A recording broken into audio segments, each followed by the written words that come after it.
Aku ni tak ada. Dapat apa? Dua. Oh. Lepas ni beli beras. Senyum. Tadi satu tak senyum. Beli aiskrim. Nak beli apa? Nak beli beras. Beras.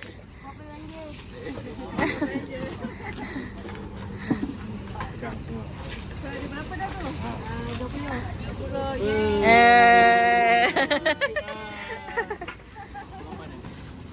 Nanti kumpul lagi tak banyak-banyak? Banyak botol shampoo je. Banyak botol. Habis anak darahnya seorang nak satu botol jenis macam ni. Semua lain-lain. Macam ni. Keperluan lain. Ada rambut rontok. Salam Mama. Salam Mama.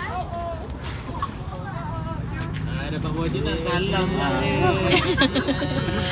Boyo halu boyo.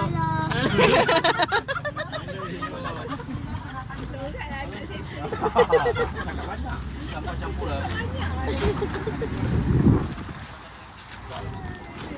Buka bawah.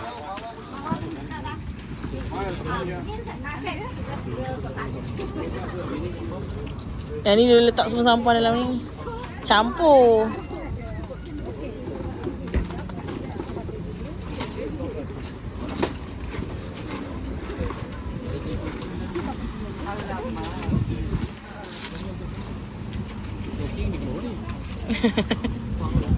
Tapi dia langgar saya daripada awal start tadi. Angkat barang.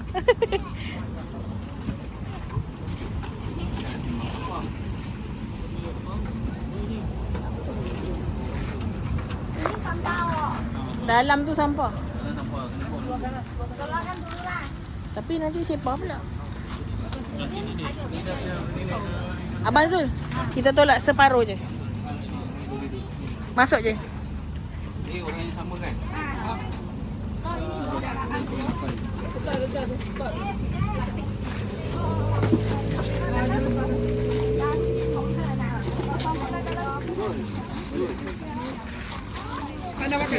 Dah.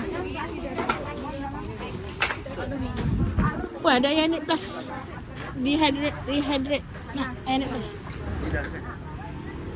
Air kosong? Mineral? Okey, tak surrender. Okey. Okay.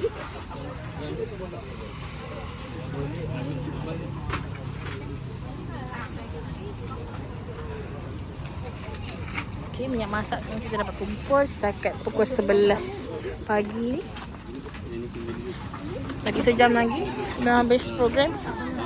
Betul. Jadi kalau yang letak bekas makanan tu boleh. Macam parcel punya ni semua. Okay, adik ni nak recycle minyak. Tapi recycle tu.